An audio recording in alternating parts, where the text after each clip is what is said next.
नमस्कार, आप देख रहे हैं वीके न्यूज और मैं हूं आपके साथ मयंक गौड़। टीवी सीरियल्स में हमने देवों और दानवों के बीच हुए समुद्र मंथन को तो देखा ही है, बड़े बुजुर्गों से इसके किस्से भी सुने हैं, लेकिन क्या इतिहास फिर से दोहराया जा सकता है? संभव तो नहीं लगता, लेकिन इस असंभव काम को करने की तैयारी भारत कर रहा है।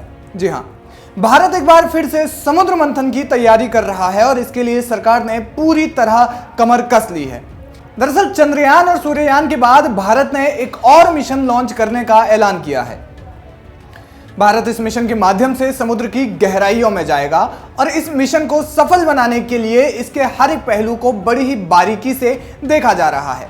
चेन्नई में स्थित national institute of ocean technology in दिनों समुद्रयान मिशन पर काम कर रही है।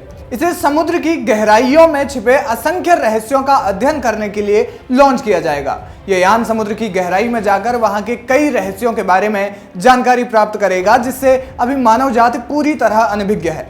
लेकिन फिलहाल जो चर्चा का विषय बना हुआ है वो है इस मिशन का बजट, जो खासा भारी भरकम बताया जा रहा है। कितना बजट है वो बताएंगे, लेकिन उससे पहले ये जान लेते हैं कि समुद्रयान मिशन है क्या। असल में समुद्रयान एक डीप ओशन मिशन है। इसके तहत 3 व्यक्तियों को समुद्र के अंदर 6000 मीटर यानी समुद्र की लगभग 6 किलोमीटर की गहराई तक भेजा जाएगा। ये लोग वहां जाकर समुद्र की गहराई में मौजूद खनिज स्रोतों और जैव विविधता का अध्ययन करेंगे। साथ ही ये जानने की कोशिश करेंगे कि समुद्र में क्या ऐसे भी जीव रहते हैं जिन्हें इंसानों ने अब तक नहीं देखा, और अगर वे रहते भी हैं तो वे दिखते कैसे हैं और उनकी जीवन शैली किस प्रकार की है। ये यान समुद्र के अंदर जाकर gas hydrates, polymetallic manganese, nodule, hydrothermal sulphide और कोबाल्ट क्रस्ट जैसे संसाधनों की खोज करेगा।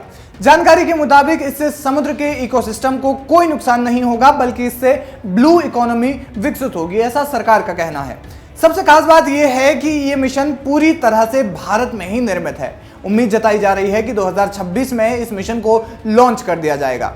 बताया जा रहा है कि समुद्रयान का व्यास जो है वो 2.1 मीटर है। इसमें 3 लोग सवार हो सकते हैं, जो 6000 मीटर की गहराई में जाकर 12 घंटे तक अध्ययन करेंगे।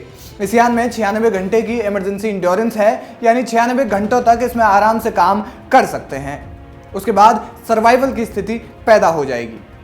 अब उस बात पर आते हैं जिसकी बात की सबसे ज्यादा चर्चा हो रही है। वो बात है इस मिशन का बजट। इस मिशन का बजट 4077 करोड़ रुपए है, यानी चंद्रयान के बजट से लगभग 6.5 गुना ज्यादा।